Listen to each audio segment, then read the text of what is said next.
My ex, 25F, and I, 23M, were together for just under 8 months, and we clicked really well. We got along like a house on fire from the moment we met.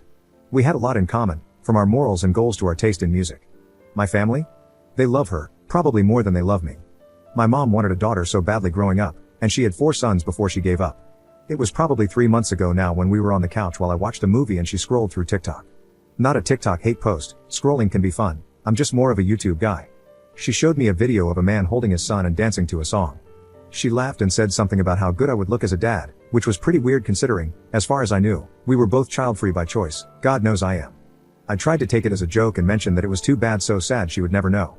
I thought she would respond with something about how there's nothing sad about avoiding it. She had never given me any indication before this that she wanted children.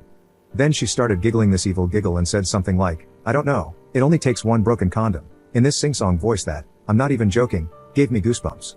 The implication was clear in her tone. Was she making a joke about poking holes in condoms? To me? For real?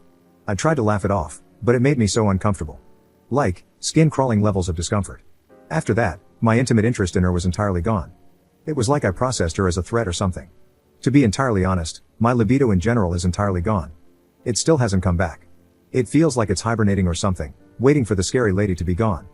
I know what you're thinking, why didn't you communicate? I tried, a couple of times, but when she said, oh my god, I was kidding, you big baby, she never denied that the joke was about that. I dropped it and stopped bringing it up. I didn't think it was worth the fight at that point because, while I still care about her a lot, I do not feel comfortable even going to sleep around her, and there's no way that we'll mesh with a healthy relationship. If there's no trust, there's no relationship, that's how I feel, right? So, I broke up with her. When I told her, I said it was because I really needed to focus on myself. I didn't see a point in telling her the real reason, it would have just pissed her off. As it is, she seemed to take it in stride, not angry or overly upset, so that's good. My family is more heartbroken than I am, and I haven't been great. They're begging me to reconsider, not that I would. There's no way in hell I'm telling them anything. My mother would be beside herself, thinking, grandchildren, please son, give me grandchildren. More than that, I know even my dad, who doesn't care about grandchildren and recognizes he's more likely to get them from my younger siblings, would call me out for overreacting. So they got the same story she did.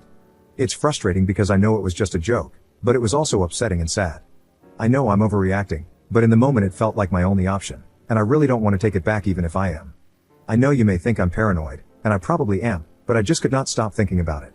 After she told that joke, I think it was going to end one way or another, so I'm glad it ended on decent terms instead of trying to stay and fix everything until I hated her. Sorry, I'm talking a lot, but like I said, I have no one to talk to about this because being unreasonable in real life is like a criminal arrest, and I'm trying to avoid another of that particular black mark on my reputation. Anyway, off to research vasectomies because I will not be entering another relationship or becoming active with anyone until then, ha. Up in the comments. I am the eldest, and the next oldest is 16. You would be correct in thinking that a lot of the reason I don't want children is related to this. My dad and I get along okay now, but my mom and I still fight about it a lot because, the way she sees it, it was my responsibility to take care of my brothers the way I did, and it's just the way things are. Apparently, when I have kids, I'll know. My mother had been a stay-at-home mom, but I still remember how my list of chores would grow each time she got pregnant. By the time I was in middle school, I was in charge of the youngest two anytime I was home. If they got into anything or caused trouble, I was the one who got punished, and my mom's belt or my dad's board was the lawnmower. Edit, I also want to defend my mother a little, or maybe explain why I haven't gone no contact. The reason she thinks it's the responsibility of the oldest is because that is how she, an eldest sibling herself, was raised. On top of that, I think she suffered pretty heavily from postpartum depression during this time. I don't think my mother is some heartless monster or even a lazy parent. I think she was going through a hard time mentally and handled it the best she knew how, which was to lean on someone she shouldn't have, me. I just want to add this because this post has gotten a lot of attention, and I don't want anyone to think poorly of her for something that was out of her control. I don't blame my brothers for any of this. Hell, we joke around about it. I still talk to and see them regularly, and we actually have a trip planned to go fishing out of state in a couple of months. I love them more than anything, so I get a little defensive when people start acting like they know anything about them or me. I know I should work on that too, but it's a problem. I know I should go to therapy, and I've tried, but there aren't many options without a waitlist near me, so I'm kind of at a standstill. The fact is, even if therapy changed my fears, I know what I want from life, and it isn't children. I've done my time changing diapers and such, and I really don't want to go back to the most miserable time in my life. Before anyone asks, yes, my ex knew all of this. Update 1. Well, I never thought I would update, but here I am, lol. I thought I had lost the password to this account and everything, but it was saved in the notes on my laptop. This isn't much of an update, but I can say that I did end up telling my friends more about the breakup, after I found out my ex is trying for a baby with her new boyfriend, who is also her ex. I wasn't stalking her to get this information. I live in a small town, and 2 of my friends came to me and told me. They said they didn't want me to find out from someone else, but I didn't really care outside of the relief that now I was sure she wasn't pregnant during the breakup. This had been giving me nightmares, which have now calmed down. Apparently, both of my friends thought I would react badly to the information and spiral or something, whatever. I know a lot of people said I overreacted to a joke and was a cruel-hearted misogynist trying to control her body and everything else, but this just confirmed to me that she was never joking. I mean, it's been a little over 2 months since the breakup, and she's trying to have a baby.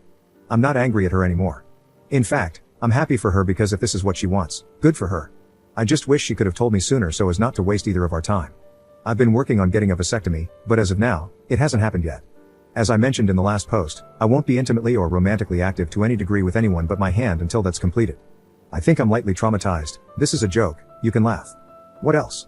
I'm thinking about getting a new dog? I have nothing else to add here, but thanks anyway. Up in the comments. So yeah, about the vasectomy, I explained it in the last post to a degree, but I didn't really get into my medical anxiety. I have it a lot, and even when I made my last post, I knew I was going to have to get one because I realized trusting someone else with my future, no matter how trustworthy they may seem, isn't enough. I have never, and never intend to, smash without a condom. Even after the vasectomy, every woman I've been with intimately has expressed that they are also child-free and are on birth control of some kind. I am not into taking chances. I wouldn't mentally be able to handle having a child, and I would be a terrible father. I knew it was my time to take it into my own hands after the last time, but I was still extremely nervous to the point I was considering becoming celibate just to avoid the possibility altogether.